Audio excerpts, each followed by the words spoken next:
Wrestling is so nuts that sometimes wrestlers get fired on air even though they haven't actually been fired.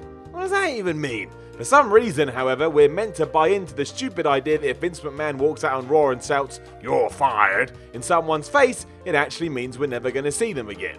As opposed to, it all being part of the storyline. As we've established, however, sports entertainment makes no sense, and therefore every now and then, performers actually do get let go while a show is on air, and in what other industry could you expect that? Ain't no banker being let go on the BBC News. Why those two things would ever tie in, I don't know, but that's my point. We are bought into one of the strangest forms of entertainment there is. I'm Simon from WhatCulture, and this is 5 wrestlers who were legitimately fired on air. Number 5, Jeff Jarrett. While it's water under the bridge now after Jeff Jarrett was inducted into the WWE Hall of Fame in 2018, there was a time when Vince McMahon didn't like the man. To find out why, we need to go back to No Mercy 1999.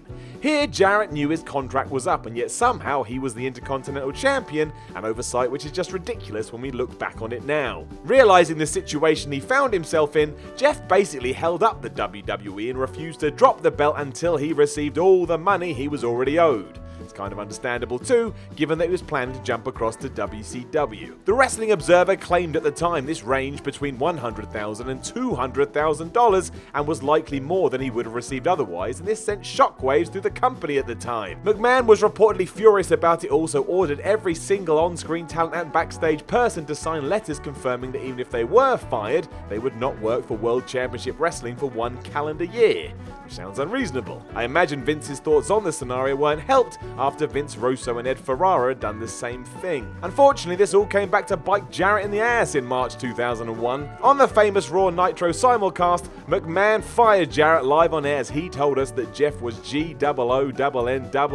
gone.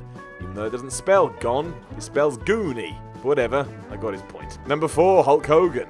Well, this was ridiculous, wasn't it? When Bash at the Beach 2000 rolled around, I don't think anyone thought so much baloney would spill out the other side, but it did, and it just kept rolling and rolling. If nothing else, it signaled the end for Hulk Hogan's run in WCW. For you see, during this event, the ever-present booker Vince Russo decided to work a work into a shoot, even though it was a work. And if that sounds nonsensical, it's because it is. Not even the people involved, and that would be Russo, Hogan, and Eric Bischoff, can get their story straight these days, so how we're meant to make heads and tails of it is anybody's guess. However, what seems likely is that the Hulkster and Jeff Jarrett were told about the start of this nightmare. Jarrett would lay down, Hogan would pin him using just his foot, winning the world title in the process. What, seemingly, no one told Hulk about was that Russo was going to come out after he was gone and bury him. He called Hogan a politician and a piece of shit, revealing that the Immortal One had exercised his creative control card and refused a job for Jarrett. Russo was not technically able to hire and fire people as he was just in charge of the writing, but he more or less worked it when he said, "I promise everybody,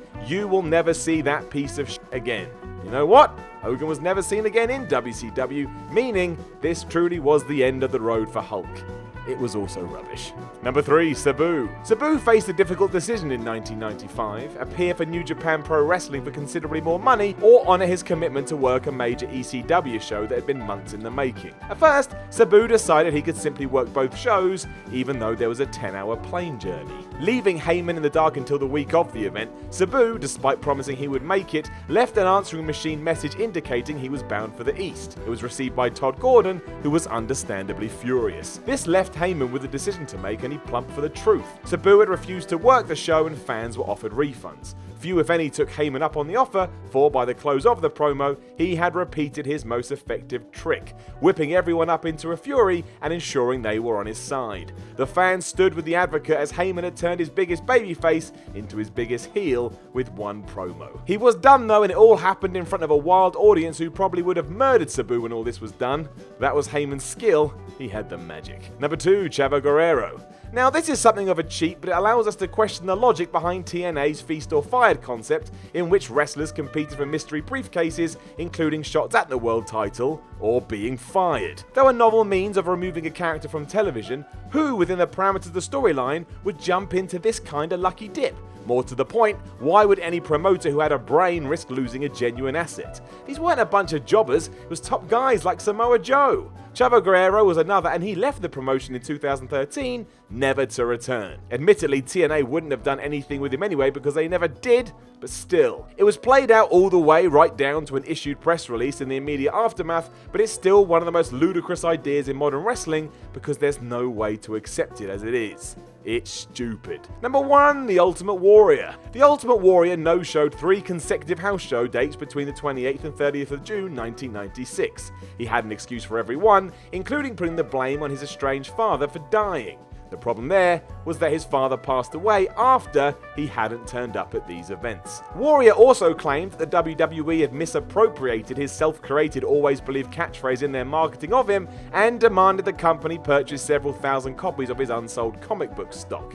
If this all sounds bonkers, it's because it is. There is no logic here whatsoever. It was left to Gorilla Monsoon to break the news to the Warriors fans on the taped 8th of July 1996 Monday Night Raw, saying that the former world champion had been indefinitely suspended in the event of his failure to post a $250,000 appearance bond. Holding the Warrior to ransom because they were comprehensively sick of him doing this, the shocking segment severed their relationship for almost 2 decades. Due to the taped nature of the program too, Warrior appeared immediately thereafter in a match with Owen Hart. Upon firing the Warrior, Monsoon said, despite the immense popularity of the Ultimate Warrior, no one wrestler is above answering to our loyal WWF fans, and that was the case until 2014. How nuts is that?